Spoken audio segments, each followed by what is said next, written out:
कैसे सिचुएशन चल रहा है सर बारिश का और गवर्नमेंट ने क्या क्या फ्रिक्वेंसी लिया?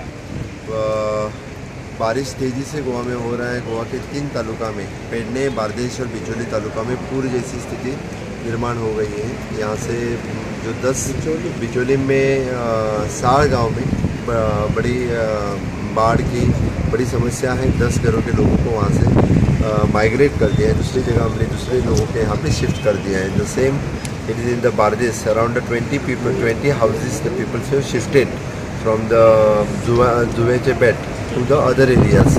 Our concerned MLAs, concerned Mamledar, they are taking care of the situation. The same case it is in the Pedne, their PI and our Mamledar deputy collector, they are taking care of all the people.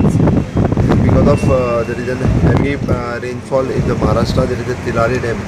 They have the water is flooded from the Tilari dam.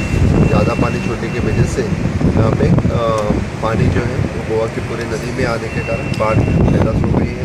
हमारे बच्चे इंतजार करने की touch with the concern the dam incharge of the Tirari and आमथाने।